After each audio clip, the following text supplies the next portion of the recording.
Issue 38. It starts out with Tails having stilted dialogue where he reminds Antoine that he and him are on a scouting mission to report on Robotropolis' condition after the earthquake. He shouldn't even be saying this in universe since he's telling him something he already knows, all to tell the audience what they're doing. There must have been a more natural way of doing this. I do like how the story follows up on the previous one though, although it just makes the super magical billionth ring being ignored all the more glaring. As I was thinking the comics were becoming more episodic recently, and that's why. Anyways, why does Sally need them to do this anyways? It should be obvious that the earthquake left Robotropolis in ruins. Sonic runs around listening to a tune in his head that's the theme song to one of the old Sonic TV shows, I'm guessing Sad AM. Something that would be a perfectly acceptable reference in universe if he hadn't had the line, "Wonder where I've heard it before," which breaks the immersion as you wonder how he could have heard it in universe just to forget its origin.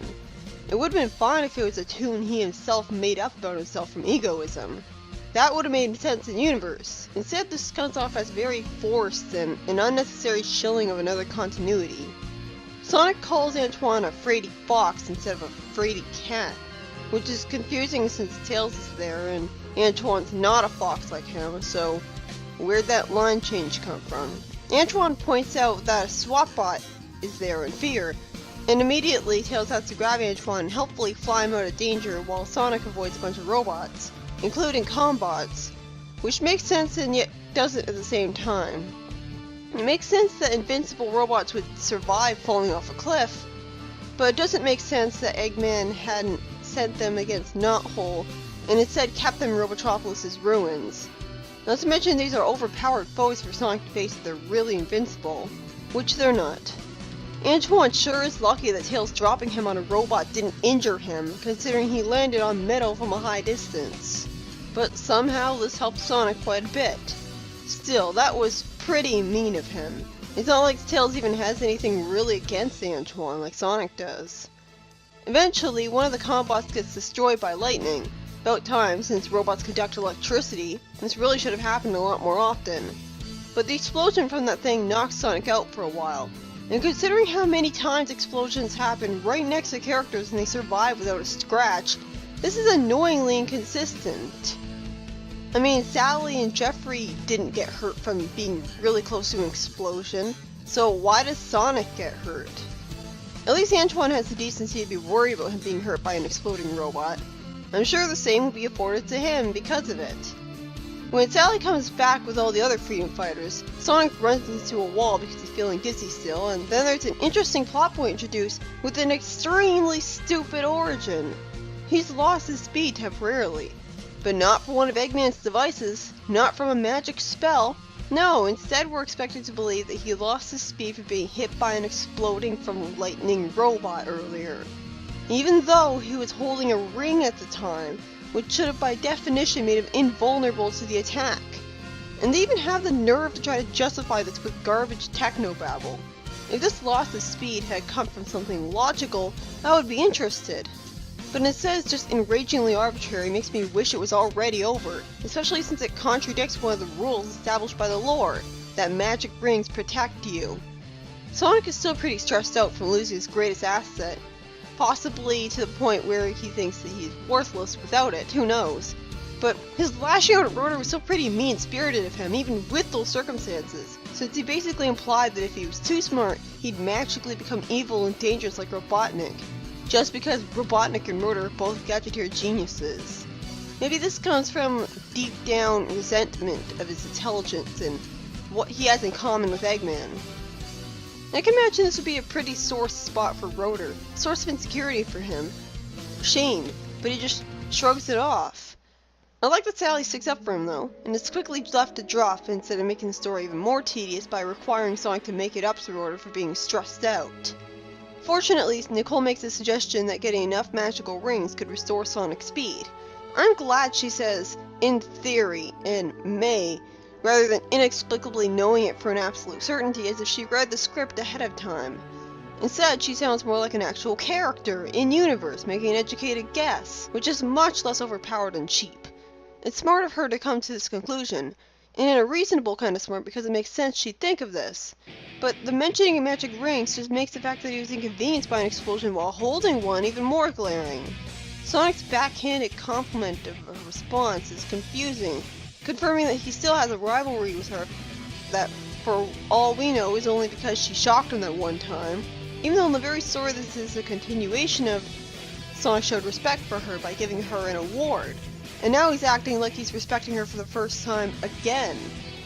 By the way, why doesn't this mentioning of rings remind Sonic of the super powerful brilliance ring he mounted on his wall? Why doesn't he use it as a check of his guns to get his speed back? What, because there'd be no story? They should have had this story take place before he'd already gotten that ring then. Maybe it does. Maybe this and the previous story chronologically take place before Sonic got the billionth ring. And the Zone of Silence story too, because it makes zero sense for him to have not used it in there instead of the dangerous device he didn't want to use from Eggman.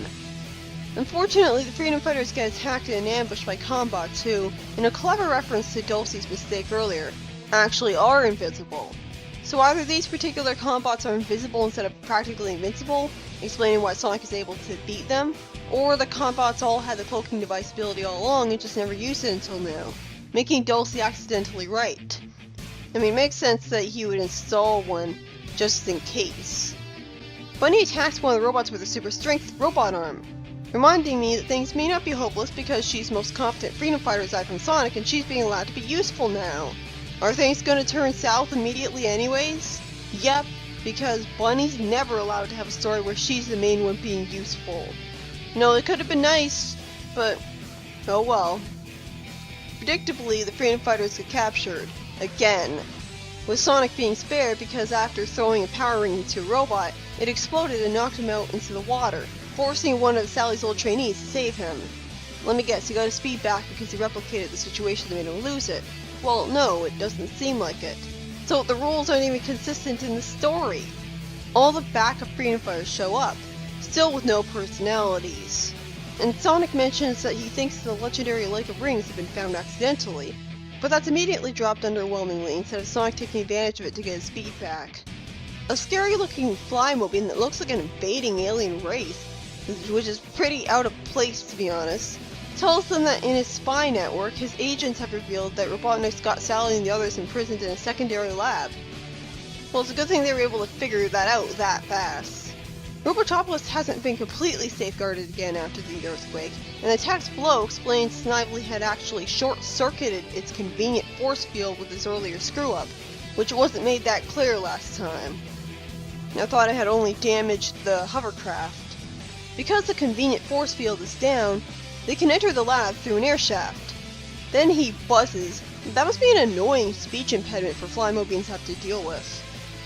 But to get to the shaft, they'll have to travel along a narrow maintenance pathway. I really like how it's justified that they know this information by Uncle Chuck serving as a spy, providing them with the data they need to know, rather than it feeling completely arbitrary that they all know this. I also like how the person saying this is the dog who wrote graffiti messages disguised as SWATbot earlier on, proving that he survived the earthquake, and a lot of other people probably did too. Sonic then thinks that for the first time without Sonic's speed, he's worried, which is bullshit because he was obviously worried earlier when he first discovered he had lost his speed. So that was a stupid line. Sonic's life gets saved and he immediately shouts at the person instead of thanking them. Wow, that was dickish. 2 times he was uncharacteristically rude in the same story, and with only added stress over losing his greatest asset as a thin justification. Even the pig guy wasn't this bad, because while Hamlin never showed gratitude to Jeffrey for saving his life, at least it was explained earlier that he was in a feud with him and didn't trust him, while Sonic hating Porky instead of thanking him comes out of nowhere. Also, it's weird that he's calling him Porky and not the pig. It's good that Sonic gets called out on being a jerk, but he never apologizes this time. He never explains himself or says thank you, instead changing the subject by saying they've reached their destination and have to take it easy and keep quiet. Through a diabolus ex machina, Eggman and Snively magically are right there with an army of Combots, and it's revealed that they already know Sonic lost his speed. It took a while for me to figure out that he meant Snively torture the Freedom Fighters into revealing the truth, with persuasive methods. For a while I was really confused about how he'd know this. I can understand he detects Sonic, because he's shown he has non-robotic life detectors earlier. Sonic reveals in his worried and thus sympathetic thoughts that the Lake of Rings can only produce one ring per day. Oh, so that's why it was dropped anticlimactically. He couldn't just stand there and wait for a whole bunch of rings to show up to power him up. He gets to be overpowered otherwise. Sonic remembers that he has another ring in his backpack that he kept with him all this time for some reason. That was convenient, but he immediately needs just one more ring, and predictably he gets it right away. The other ring that he lost during his battle at the lake. Why is that here? This returns him to super speed, giving his attacks the force needed to win effortlessly. Robotnik does the non-stupid thing for once by setting a timed bomb off so that they won't be able to use his technology and force them to leave.